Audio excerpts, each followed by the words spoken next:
Como sempre, lançamos para debate 3 números que marcaram a semana. Rodolfo, começamos ainda com aqueles que são os telhaços da janela de transferências de janeiro e do que ficou sobre a sustentabilidade dos clubes da Liga Portuguesa. Sim, Zé Carlos, antes de mais cumprimentar-te a ti e ao Jorge Faria de Sousa,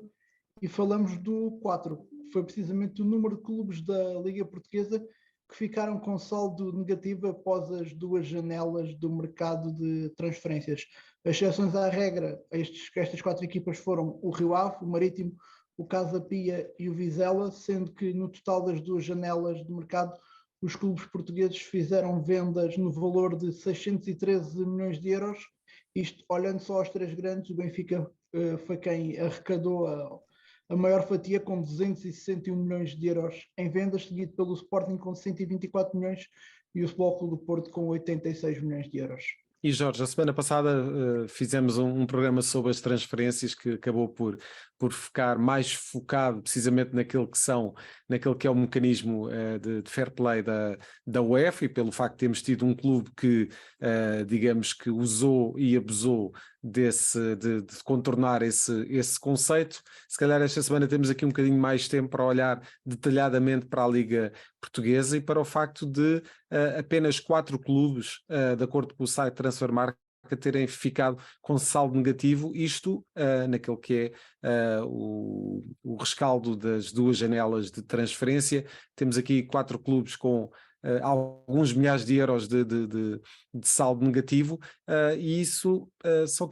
esses são de facto sinais interessantes para aquilo que começa a ser, se calhar, a mentalidade dos clubes em Portugal, tentar ser muito mais criterioso nos gastos nas janelas de transferência.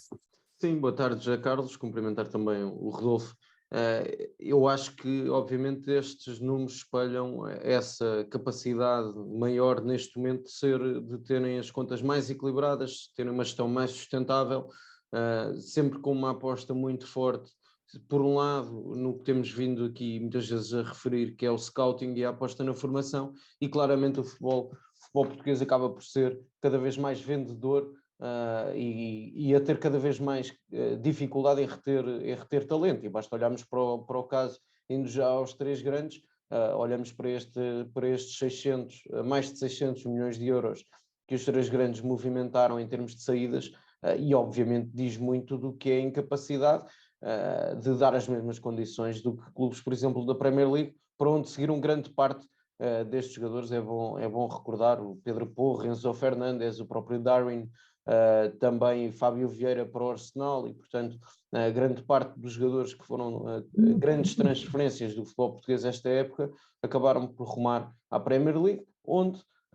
mesmo Matheus Nunes para o Wolves, mesmo um clube como o Wolves tem uma capacidade financeira, em termos daquilo que é o vencimento e a folha salarial, das condições que vai dar aos seus atletas, muito superiores àquilo que é a realidade dos 3 grandes. Uma nota de destaque também para uma grande transferência que o Braga acabou por fazer, a maior da sua história, a transferência de Vitinha para o Marselha, que me parece, nesse dia nesse fecho de mercado, houve informações em sentido que poderia rumar também à Premier League para o Southampton, e eu julgo que até seria um campeonato mais interessante para a evolução do Vitinha do que a Liga Francesa. Acabou por ser o Marselha a ganhar essa concorrência, e de resto o Vitinha já foi titular no último jogo da Liga. Dizer que relativamente a estes 4 clubes, a verdade é que são casos absolutamente distintos. O Rio Ave, eu acredito que ainda fez no verde, no sentido em que, e reportando às declarações de Luís Freire, que disse que Yakubu e Aziz pode estar na porta de saída e, portanto, provavelmente pode fazer um encaixe financeiro que faça frente a este diferencial registado ao dia de hoje pelo site Transfermarkt. Há um outro caso, e esse parece-me evidente, do Marítimo, e aí um erro de construção do plantel à partida, e agora foi dos plantéis, a par do Paços de Ferreira, que mais alterações acabou por ter que fazer porque são os dois últimos classificados da tabela da Liga Portuguesa e quererão lutar pela manutenção claramente e apresentaram muitos reforços neste mercado de transferências de inverno e com o Rio Ave a fazer um investimento significativo e correções no plantel. Depois há o caso do Casa Pia, que aí me parece que tem mais que ver com o facto de ser a primeira época no principal escalão de futebol português. Ou seja, se olharmos para o plantel que subiu de divisão da Liga 2 para a principal liga do futebol português, houve muitas alterações no plantel de uma época para a outra, e isso obviamente pode estar relacionado com esse investimento que foi feito na liga. O Vizela é outro caso distinto, porque eu diria que o Vizela atravessou pela saída de Álvaro Pacheco, na minha opinião, extremamente surpreendente, entre a Tulipa e a verdade é que fez mais algumas operações de mercado agora no mercado de inverno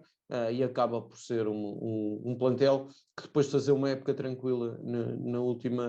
na temporada transata, acaba por também mudar significativamente e a fazer um investimento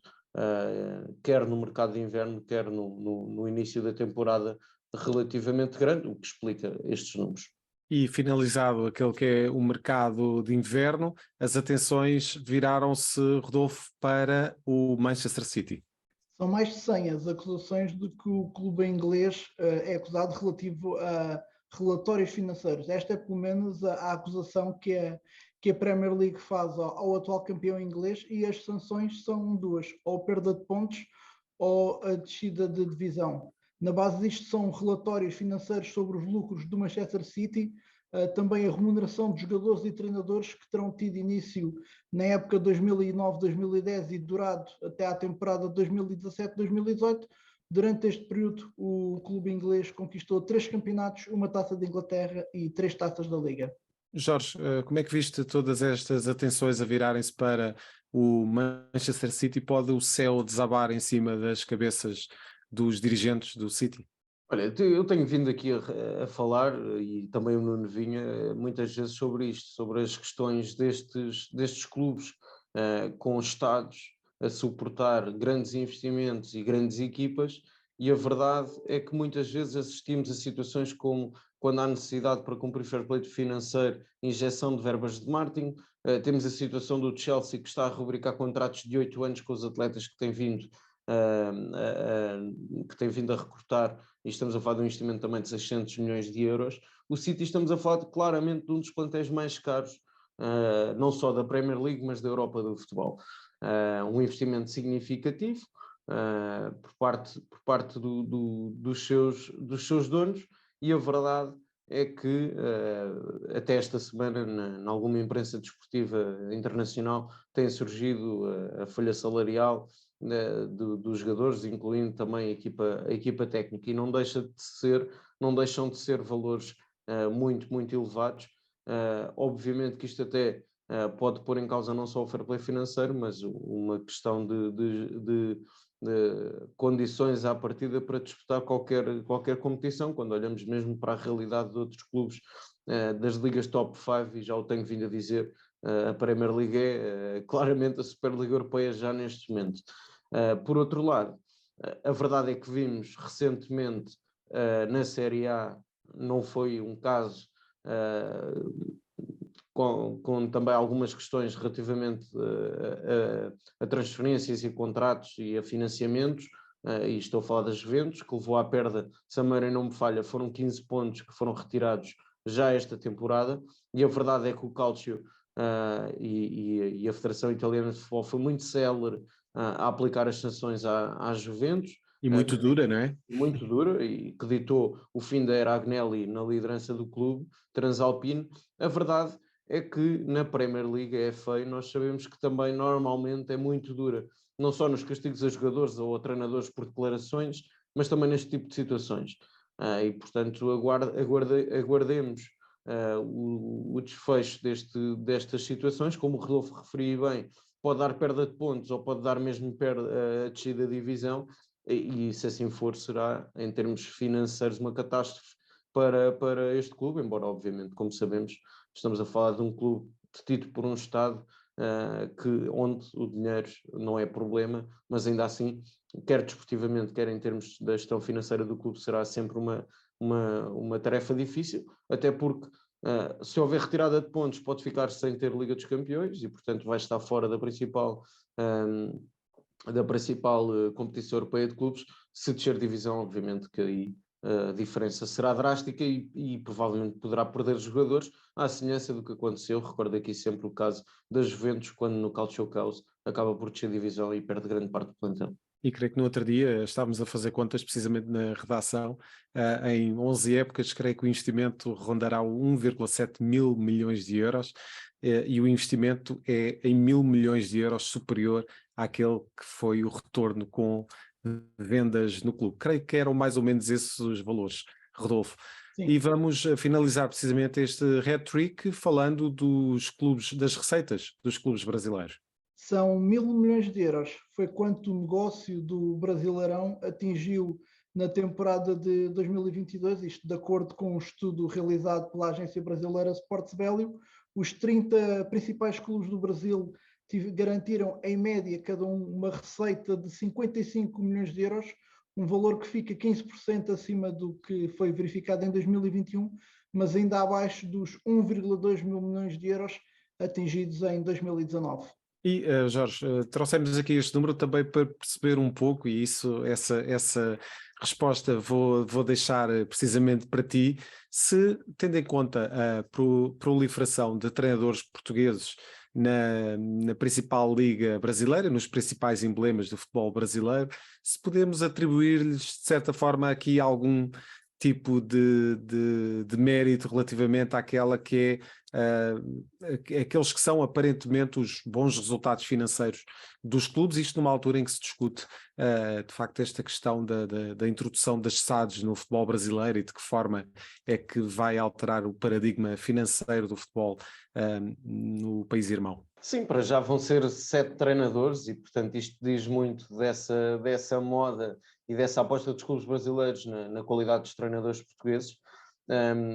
Embora esta semana não tenha começado da melhor forma para um dos treinadores portugueses que lidera o Flamengo, e falo de Vítor Pereira, acabou por ser eliminado na meia-final do Mundial de Clubes pelo Al Hilal, o clube da Arábia Saudita, e isso acabou por ser uma grande surpresa, sobretudo pela pouca qualidade de jogo que o Flamengo apresentou. Mas dizia, obviamente, é o contexto e o facto de ser um mercado gigantesco e, portanto, os patrocinadores provavelmente fazem investimentos muito significativos nos clubes. Estamos a falar de um país com mais de 200 milhões de habitantes e olhando, por exemplo, para clubes como o Flamengo ou como o Corinthians, estamos a falar de sensivelmente 40 milhões de adeptos, e isto diz muito dessa capacidade, quer de merchandising, quer de procura de patrocinadores que façam investimentos significativos nesses clubes, nessas verbas de marketing. Agora, é bom frisar que também para isso contribui também, obviamente, os bons resultados dos treinadores portugueses, e falo sobretudo de Jorge Jesus e de Abel Ferreira, porque 2 portugueses venceram 3 taças dos Libertadores recentemente. A verdade é que o Brasil tem dominado a Libertadores. Se a memória não me falha, na última temporada, na meia-final estavam 4 clubes do Brasileirão, na meia-final da principal competição de clubes da América do Sul, e portanto, obviamente, esse é sempre um dado relevante. E depois também pode ter que ver com as condições económicas e sociais que se vivem no próprio continente sul-americano, porque estamos a falar da Argentina com muitas dificuldades económicas, os outros países também, e a verdade é que os clubes brasileiros neste momento têm uma capacidade de recrutamento às outras ligas, aos principais clubes das outras ligas da América do Sul, muito significativo, porque acabam por ter uma folha salarial superior mesmo do que a própria Liga Argentina, e nesse sentido acabam por conseguir recrutar melhor talento. E em sentido inverso, estamos a ver também cada vez mais jogadores com passagens pela Europa a chegar mais cedo nesse seu regresso para terminar a carreira, estão a acabar por regressar mais cedo ao futebol brasileiro. E, portanto, significa que há condições financeiras por parte dos clubes para ter plantéis mais competitivos, e esses plantéis mais competitivos têm ditado também esse domínio da Taça dos Libertadores. Muito bem, Jorge. Rodolfo, voltas para a semana com mais números neste Hat-Trick. Nós vamos para a segunda parte do jogo económico falar de futebol distrital e de eficiência energética. É já a seguir.